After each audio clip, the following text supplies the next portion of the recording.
কয়ও বিজয়নগরের বেড়াইত আসনি বালা তোমরার কুচ করতে করতে আইফুচ্ছি আমরা ব্রাহ্মণবাড়িয়া আয় দেখি বিজয়নগরে হুদা রঙের ওই মেলা।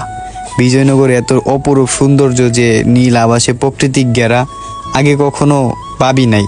আসলে বাসা আমার বিজয়নগরই, তবে বিজয়নগরে এরকম জায়গা রয়েছে বলার মতো না। বিশেষ করে পারপুর ইউনিয়নে অনেক অনেক সুন্দর জায়গা রয়েছে। পারপুর, বিষ্ণুপুর, ওই আপনার ওইদিকে হচ্ছে সিঙ্গারবিল ইউনিয়ন, এই তিনটা ইউনিয়নে অনেক সুন্দর সুন্দর জায়গা রয়েছে, যেটা বলার মতো না। মন জুড়ানো, মন মুগ্ধ হয়ে যায় সেই সব জায়গা দেখলে।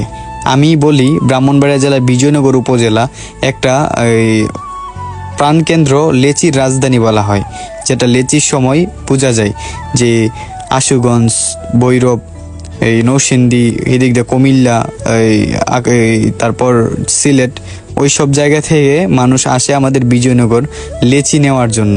আসলে লেচির এরকম একটা অবস্থা, বোঝা যায় যে বিজয়নগরটা আসলে কি। আসলে বিজয়নগরটা যে ব্র্যান্ড এটা বলতেইব না, এটা আমরা অনেক আগে থেকেই জানি।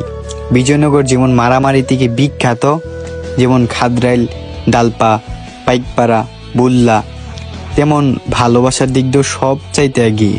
বিজয়নগরের মানুষ এমন ভালো, বোঝা তখনই বুঝবেন যখন একটা মানুষের সাথে কথা বলবেন বা একটা মানুষের সাথে মিশবেন, তখনই বুঝবেন যে বিজয়নগরের মানুষ আসলে কিরকম। যারা ঝগড়া করে খারাপ, এটা না, তাদের মধ্যে একটা মনুষ্যত্ব আছে।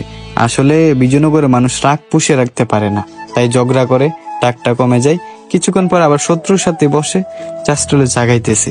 এটাই আমাদের বিজয়নগরের মানুষের আসল রূপ। আপনি বদনাম করেন না, বিজয়নগরের মানুষের সাথে আসে বসেন, চা খান, তারপরে বলতে পারবেন বিজয়নগরের মানুষের মন মানসিকতা। আসেন, ঘুরেন, তারপরে বলেন, তারপরে মন্তব্য করেন। বিজয়নগরী। বিজয়নগরের যারা আসো তারা আজকে এই ভিডিওতে প্রমাণ কইরা দাও যে বিজয়নগর যে আসলে ব্র্যান্ড। তো ভালো থাকেন, সুস্থ থাকেন। আবারও কোনো আরেক ভিডিওতে আবারও বিজয়নগরকে নিয়ে কথা হবে। ভালো থাকেন, সুস্থ থাকেন। আল্লাহ হাফেজ। আসসালামু আলাইকুম।